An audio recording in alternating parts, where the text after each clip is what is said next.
Hello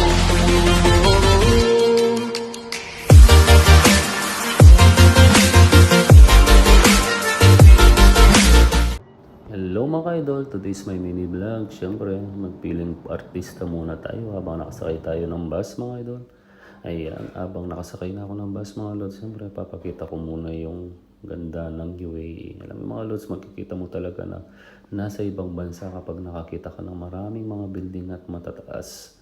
Talagang alam mo yun mga lods, talagang kitang-kita mo talaga yung ganda ng UAE. At siyempre mga lods, habang nakasakay ako ng bus, siyempre ipapakita ko sa inyo yung ganda ng UAE. At syempre, ayan mga lods, finally nagkita-kita na kami ni Maring Thea at paring Dudes habang naglalakad kami sa kainitan ng araw. Kaya nga, at least kahit papano hindi humidity that time na naglalakad kami mga lods. At syempre mga lods, alam mo, habang nagkakasama kami, naglalakad kami, alam, kitang-kita mo yung saya namin na makalibot ulit mga lods at makagala kahit malayo sa pamilya namin at tinitis namin yung homesick. Alam mo mga lods, bilang isang OFW, mahirap malayo sa pamilya at siyempre, kailangan mo rin mag-unwind at mag-relax, hindi lang puro trabaho lagi mga lods. Ayan, nakapasok na kami sa Dubai Mall mga lods at siyempre, pag nakakita ka ng ganyan mga lods, tawag dyan Dubai Aquarium na makikita sa Dubai Mall mga lods. Talagang ang laki-laki niyan mga lods, ang daming isda mga lods at talagang daming mga Pilipino, mga ibang lahi lahat pupunta dito, talagang tourist spot yan dito sa UAE. Siyempre mga lods, habang tinitignan ko yung mga static ng mga lods, tasin talagang makikita mo lang mga lods, nakaka-relax, nakaka-unwind. Yan mga lods, tawag dyan pala dyan mga lods, parang GG siya, pwede pala siyang iluto. Yan mga lods.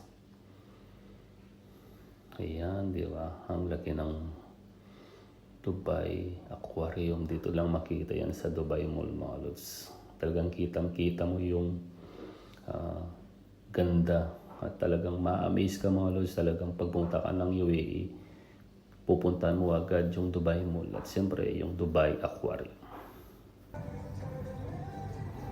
Yan mga lods, siyempre di ba, tamang relax muna, sayo-sayo muna tayo dyan mga lods habang nakatugtog yung dancing fountain sa Dubai Burj Khalifa.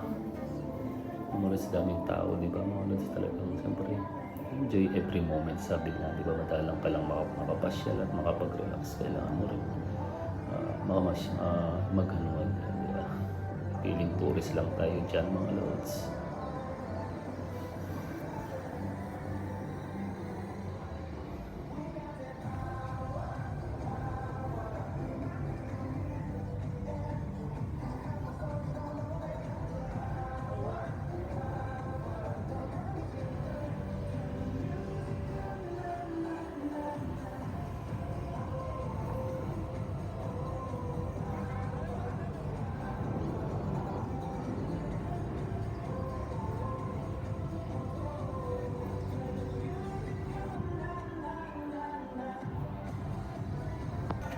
Siyempre mga lods, tignan nyo, talaga nga may sumasayaw pa ang mag-asawa dyan, couple mga lods, kasi yung dancing fountain talaga magpapasayaw ka talaga as in.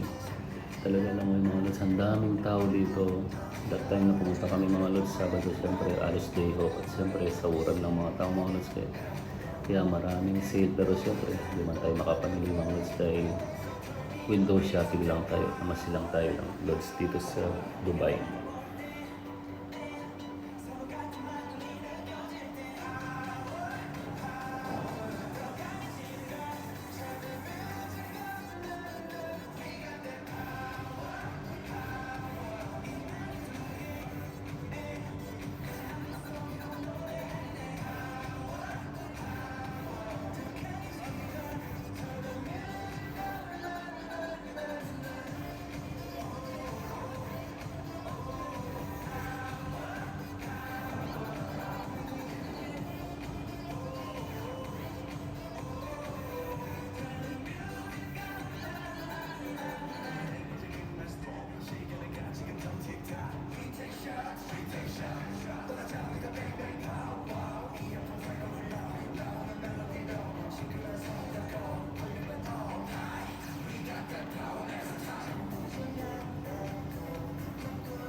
Yung mga lods talagang kitang-kita mo yung, alam mo yung mga lods yung dancing fountain talaga as in.